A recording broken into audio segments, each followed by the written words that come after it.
Welcome back to my Halo 2 analysis series. Today we're continuing the Arbiter's journey on Threshold. In this mission, simply titled The Oracle, we are going to continue that, so let's get started. Here in this first hall, we would have gotten our first Juggernaut sighting, but they got cut. Despite that, the atmosphere is still appropriately ominous, though. After having a chat with a hologram you could smack the heck out of, fun fact, there's the first flood encounter that we get in Halo 2. And given that it's only a few flood forms and you have all these allies on your side, it's really no huge threat yet.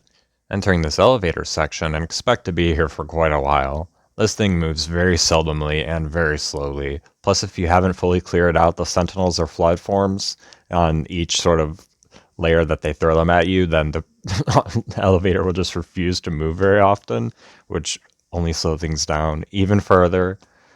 I mean, the concept and to an extent, even the execution of this segment is actually like pretty good, but it just feels like it drags on for way too long. That's the main problem here, which is it feels very uncharacteristic of Bungie's game design philosophy at the time. I mean, keep in mind, this was the same studio that had the quote-unquote 30 seconds of fun rule very famously.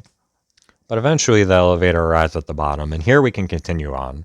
Now this little arena is tough even in the final game, but had the Juggernauts not been cut, this would have been much harder, and this would have been the first fight against one down here, actually. Speaking of which, I highly advise staying up here and firing as much ammo as you can down there, as much as possible before you run out on everything before you go down there, or else you're going to quickly get overrun, particularly on higher difficulties. Clearing out of there and fighting through some hallways leads us back outside where even more flood and heretics stand in the way, some of them being pretty sneaky and hiding behind pillars too, but clearing them out leads us back to the next interior section. Here RB ends up separating from the group, and now we have to fight our way both up and down the station all alone with no ally support. Getting to the top to cut the cables, and I just love this gravity effect that happens when the station starts falling. Just little touches like this are always fun to play around with, especially physics stuff. But heading back downstairs and through even more hallways will lead us to the sort of bizarre 5-second flying segment. Not really sure why it was here, and I almost always forget it even exists until I run into it, but there you go. Finally reaching the end of the level in a very familiar looking hangar room, and we encounter our first of the 3 boss fights in Halo 2.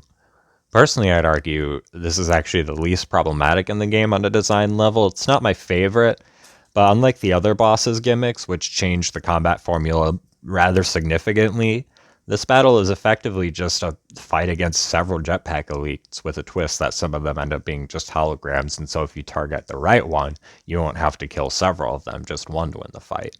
But otherwise, it much more appropriately fits the regular combat rhythm of the game much more, in my opinion.